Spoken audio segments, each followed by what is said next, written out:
Namo Devaya. Om Namo Bhagavate Vasudevaya. So where we were with the Damodara Lila was when Lord Krishna liberated the two sons of Kuvera by felling those trees. And it was the latter part of their discussion. He told them that they can ask for a boon, and they asked to be blessed with pure devotion. Good one to ask. They also offered further prayers, which made Krishna laugh as he was shackled to the mortar. He was thinking, these are not really ropes, but bonds of my mother's love. While I am bound by her love, demigods are bound by Maya. Although they call me the Lord of Gokul, I am tied like a calf. What kind of Lord is that? And while they praise me, the scolding of mother is so much more pleasing. So this is, so we have the contrast in the worship. The worship of Lakshmi Narayan is very formal. You know, arti is done and obeisances are paid and prayers are offered. But the worship of Krishna is very unorthodox and spontaneous. The worship of Lakshmi Narayan, it pleases them. And the scolding of Mother Yashoda pleases Krishna. So the mood, one God, but the mood, personality is completely different. Krishna replied, your past life and Narad's kindness to you is well known to me. Had Narad not desired it, I would never have shown mercy to you offenders. That would have been contrary to everything I stand for. But Narad Muni was kind to you regardless of your offensive behavior and awarded you punishment which brought you to your senses. He took away the source of your blindness, which was your wealth. By Narad's mercy, you have already been freed from your bondage. Ask for my mercy gratuitously. Had you not seen Narad, you would not be seeing me. Hence, your suffering would have continued. So this is Nalkuvera and Manigriva praying to Krishna and Krishna guiding them. So Krishna wanted to wrap up his conversation with the two demigods so that he can get on with the more important matter, playing with the Gopas. Raising his right hand in the gesture of blessing, Krishna said, Nalkuvera and Manigriva, you may both return home where your family is eagerly awaiting you. As for your desire to be always absorbed in my service, I assure you, it will be fulfilled in a way that your domestic life will not pose an obstacle. Whatever you want will be fulfilled by Narad's desire. See how Krishna is just stressing Narad. How important the devotee is in this whole equation. By his grace, you have developed love for me and thus attained the topmost goal of life. Keep Narad always in your heart because I am always in his heart. You shall never be separated from me. Your material existence has now come to an end. So the demigods were brokenhearted to leave the Lord, but they had to. Bowing down one more time, the demigods turned and rose into the sky and sorrowfully looked back at Gokul, which had been their home for so long. They left for heaven. So at this time, everybody else was pretty much fainted or because of this noise of the cracking of the trees. The Gopas were fully cognizant. They were awake. They were alert of what's going on. They couldn't move from where they were because Yogamaya had placed them in that situation. But they saw what was going on. So, next verse. Ulukalam vikashantam damna padam swam atmajam vilokyananda prahashad vadano vimucha. Translation: when Nand Maharaj saw his own son bound with ropes to the wooden mortar and dragging it, he smiled and released Krishna from his bonds. So with the demigods gone, Krishna was now free to resume his role as cowherd boy. And he longed for his friends. Standing up to better see over the fallen branches, he caught sight of them. in the distance and signaled to them to come and play with him. The boys were now free from their invisible bonds. So these bonds was what kept them not coming close to Krishna, because Krishna had to do this pastime with the devatas. So they were reunited with their glorious friend and they embraced him.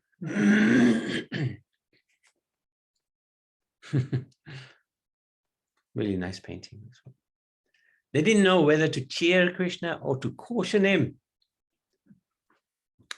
Wait till your mother sees your latest antics. He broke 2 trees, didn't he? And you think the mortar punishment was bad?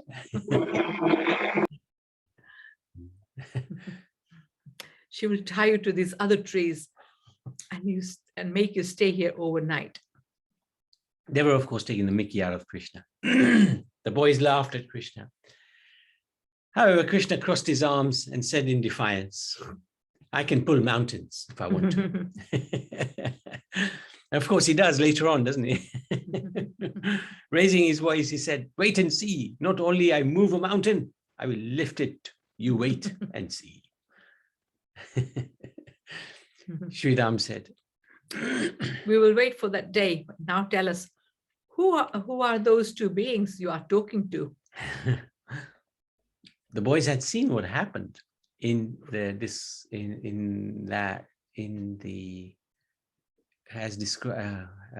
seen what happened to Krishna. Sometimes the English is a little dodgy. However, Krishna tried to downplay his role in toppling the trees. These boys, they can never hold a secret. Krishna said there were spirits living in the tree who broke out of the tree when their curse finished. The Gopas were not convinced, but Krishna changed the subject and started playing with the mortar. A new game. In the meantime, the Brijabasis looked around to see what could have caused such a terrible noise. So they'd recovered and they were wondering what happened. It sounded like thunder, but the sky was clear. Some gopis visiting from Raval came across Krishna and his friends, actually must be Gopas, I think, playing amongst the fallen trees. And they reported this to Yashoda Mai. Oh, Gopis, yeah. Now she had thought that the trees had fallen on Krishna. She'd fainted out of great anxiety. In her faint, mother was in panic. She was running towards Krishna to rescue him, but actually the ladies were trying to revive her. In the meantime, Nand Maharaj had returned with Rohini and Balaram. Nand Baba quickly went ahead towards the scene of the calamity. Perhaps a demon has attacked Krishna again. The Gopas took sticks as weapons. Some of the boys noticed the Gopas coming and they warned Krishna. You are in real trouble now. Krishna told the boys to hide. The boys were giggling and with Krishna having great fun in this adventure. The cowherd men looked for Krishna, but not seeing him, they looked for demons or signs of demons, like footprints, but found nothing. At that time, Yashoda Mai and her friends arrived. She was frantic with worry. It is said that the force of the devotee's pure ecstasy can reach such heights as to neutralize Krishna's divinity. That's what happens, right? Her mood of capturing Krishna was exactly this. Krishna's divinity was hidden because she caught him. With his mother present, Krishna was unable to remain hidden. He whispered to his friends, let us surprise them before they discover us. So Krishna and his friends started playing with the mortar in the open. And when Brijabasis saw them safe, they were elated. How did he appear so suddenly, especially as he was still struggling with the mortar? At first, the Brijabasis could not make the connection between Krishna, the mortar, and the trees. However, Yashoda Mai recognized the relationship between the three and she thought to herself, what if the trees had fallen on Krishna? She was speechless and immobile. When her husband and the others rushed to Krishna, Yashoda Mai remained where she was, fighting to see through her tears. She was a little ashamed to come before Nanda as well. Meanwhile, they worked out that the mortar was the cause of the toppling of the trees. They were perplexed, especially as Krishna was still tied to the mortar. They said to each other, Krishna could have been crushed and killed. No doubt Lord Narayan has protected him once again. so they are completely convinced that everything that happens to Krishna in terms of being protected is because Lord Narayan or Vishnu protects him. Nand Baba was contemplating how these two powerful trees snapped at their base like twigs. His brother Nanda suggested, as the children were with Krishna all along, they may know what happened. The Brijbasis looked at the children, who were just as perplexed as the adults. Although they saw what was going on, it didn't really register with them. But unlike the adults, the boys were not bewildered by the mystery of who fell the trees, but by the sweetness of Damodara. They knew that he did remarkable things as they spoke up. It was Krishna. He did it. His 2-year-old boy. Huh? And they shared the pastime, Krishna dragging the mortar between the two trees, then crashed to the trees crashed to the ground. Demigods came out of the trees. They prayed to Krishna and then they left, flying back to heaven. Who's going to believe that? The man could not believe the children, but at least it was some kind of explanation. After his friend's disclosure of the truth of events, Krishna was a little concerned that the men, the cowherd men, may give thought to his superhuman powers and show reverence towards him. To offset just such a possibility, Krishna applied his talents to childhood play, tugging at the mortar, making grunting sounds, showing irritation and not being able to easily move it. Observing Krishna's activities, the men said to each other, "What fertile imaginations these boys have. What stories will they not make up to glorify their friend?" Nand Baba moved closer to his friend, to his son. This was his first entrance into this Lila. Krishna was a little reserved, fearing further punishment. But Nand Baba's first concern was for his son's well-being. Seeing the boy playing with his new toy, the mortar, Nand Baba inferred that Krishna was unhurt. Affectionately running his hands over Krishna's every limb, he confirmed that his son was unscathed. When Krishna moved the mortar a little, his chest swelled with pride Nanda Baba's chest swelled with pride at his extraordinary son. Although he had no doubt about the extent of his wife's love for their son, Nand Baba was surprised at the punishment that his wife had imposed on Krishna. First binding him, then leaving him alone without thinking of the dangerous consequences. That was negligence. However, more than anyone else, he understood and revered Yashoda Mai as the perfect mother. In their parenting, she was stricter. He was a permissive doting father. To encourage Krishna, Nand Baba smiled at him to reassure him.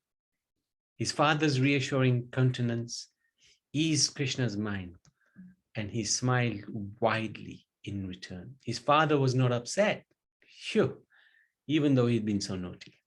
Casting a mildly reproaching glance at his wife, Nand Baba leaned over the mortar to untie his son.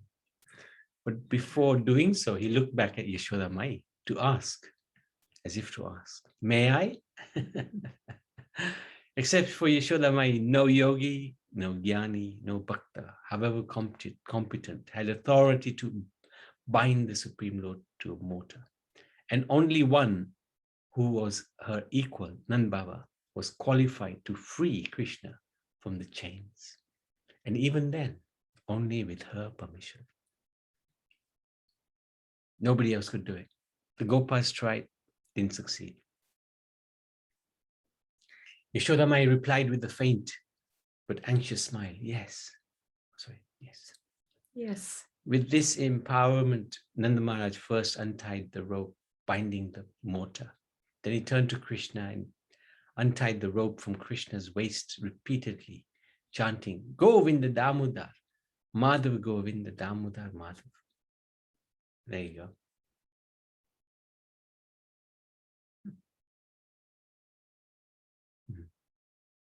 With Krishna free and embracing him, Nand Baba embraced him, smelt his head and covered his cheeks with kisses. As the rope that bound Krishna's belly fell to the ground, it manifested its full length, which was the aggregate of all churning ropes and cow ropes in Gokul. Nand Baba was too absorbed in the ecstasy of loving his son to notice. Even if he had, he would have simply shrugged off the marvel as another one of the great mystical events that followed his great son. In the spirit of a mistreated child, Krishna started to cry, and tearfully he reached his arms towards his father. Bending low, Nand Baba lifted his son and held him close to his chest and said, "Oh son, where is the evil-minded person who tied you to this mortar?" Krishna leaned towards his father's cheek and wrapped his arms around his neck, speaking into his father's ears, but loud enough for others to hear. He replied, "Father, it was mother who did it." Nand Baba's eyes found his wife, who was now trying to hide behind her friends. "That cannot be, son. You must be mistaken." "No, father, she did it. You can ask any of the others here. They were there too."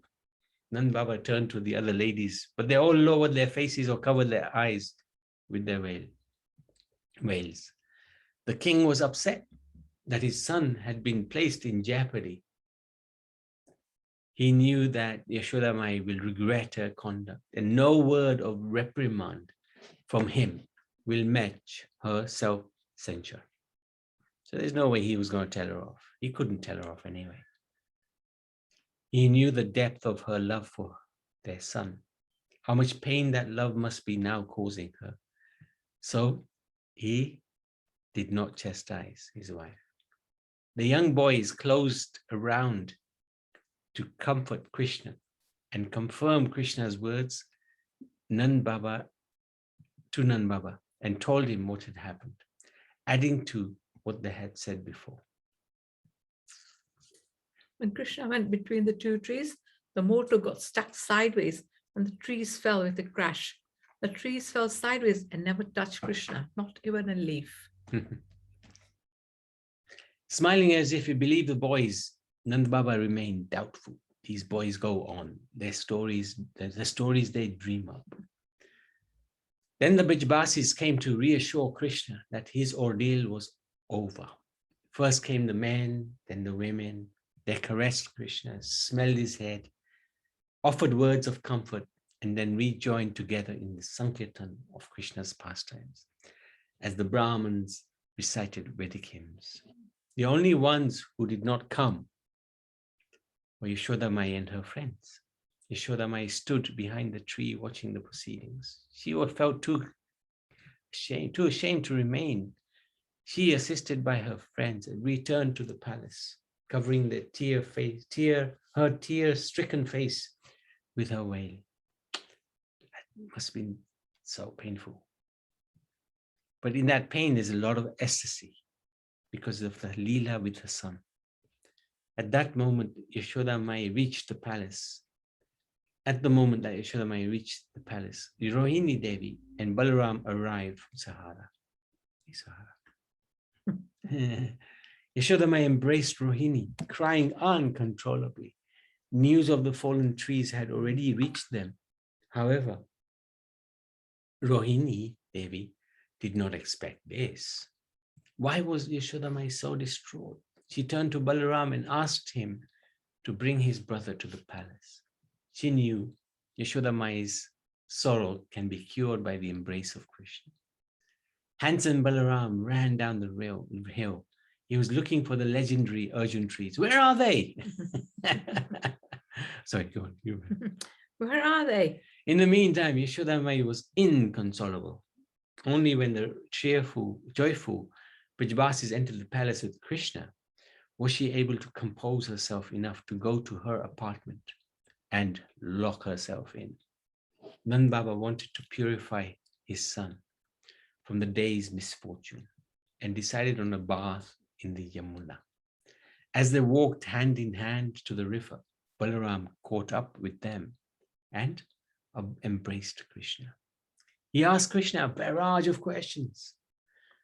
What is this new name you have? Why did mother tie you up?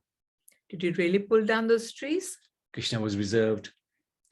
Just when he needed his brother the most, he wasn't there. He felt abandoned, would not respond in his usual affable self. Balaram was taken aback by Krishna's sulky mood, but a wink from Nand Baba told him, be patient. The three of them went to Rajghat, accompanied by singing Brijbasis and mantra chanting Brahmins. After bathing and performing purificatory ceremonies in the Ghat, Krishna and Balaram distributed gifts to all those who were present. So this is quite a standard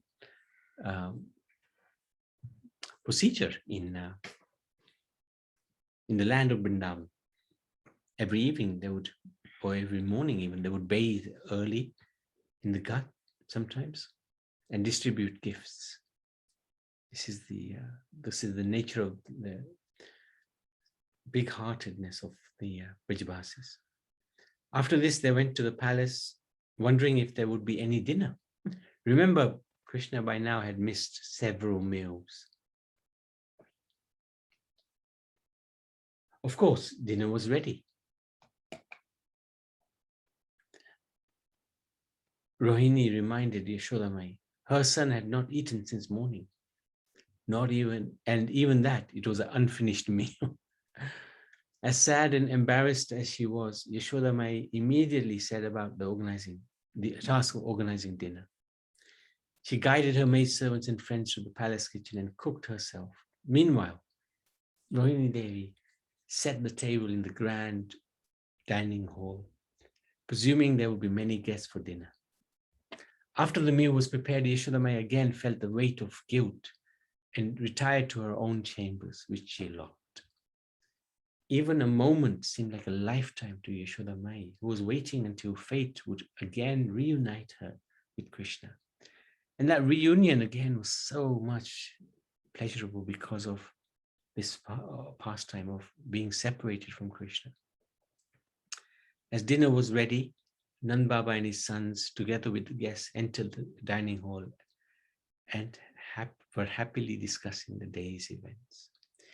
In the meantime, Yashodamai remained seated on the edge of her bed, staring at the door, waiting for Krishna to open it. But he did not.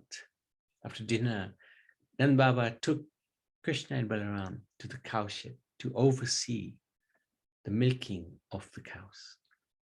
There was especially a beautiful white cow, which Nand Baba would personally milk. Today, he showed the two boys how to milk this majestic cow. He filled a bucket of milk from her, gave the milk to the two boys and also to Krishna's friends who were with him. Today is Diwali. There was to be an evening of festivities, but Nand Baba decided it was wiser to resolve the conflict between mother and son rather than attend the festivities. They headed back to the palace. So let's resume tomorrow with the rest of this, if that's okay. Any questions, any comments? So, Prabhuji, did you say Krishna was 2 years old at this time of the Damodara Lila? 2 years, 2 months. 2 years, 2 months. Okay. Yeah. Yeah, extraordinary. Hare Krishna Prabhu, Dandavat. Hare Krishna, yes, please. Share. Yeah, I would like to recite 2 verses. Yes, very good. One verse is as follows by Sri Raghupati Upadhyaya.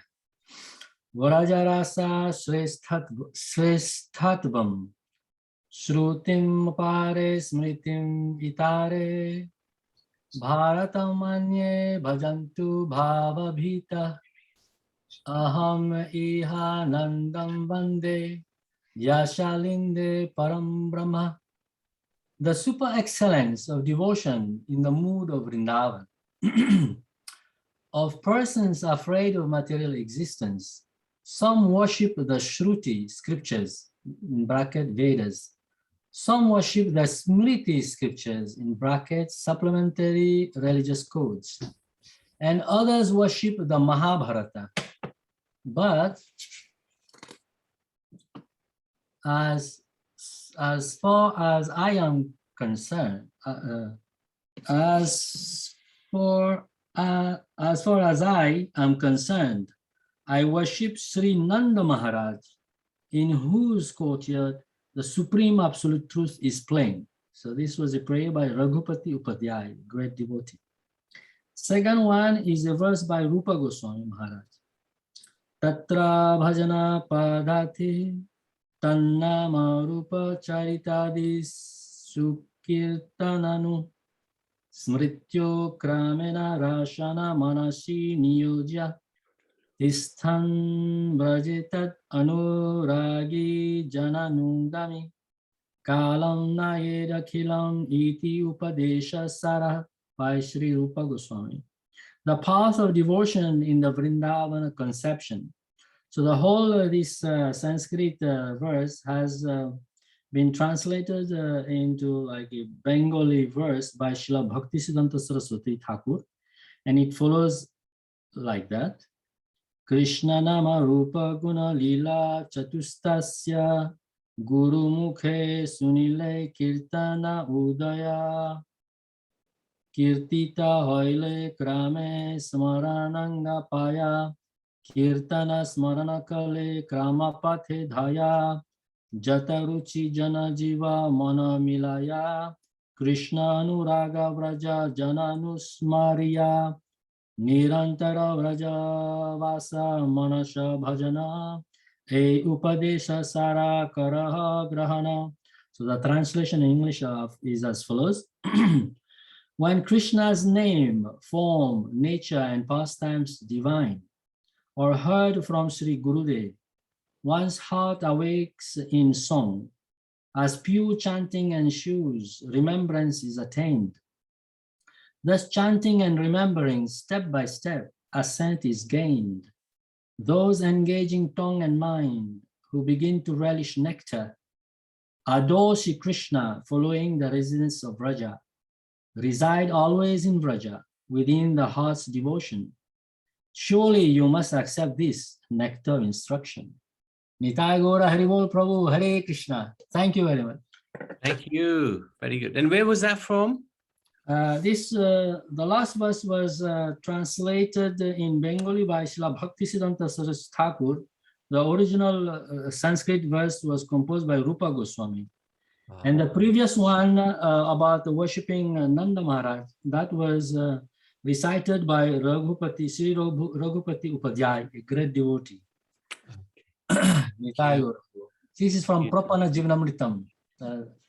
About Sharanagati. It comes under the chapter of acceptance of the favorable. Oh, okay. By Bhaktivinoda Thakur, right? Yeah. These verses has been composed, by different great devotees.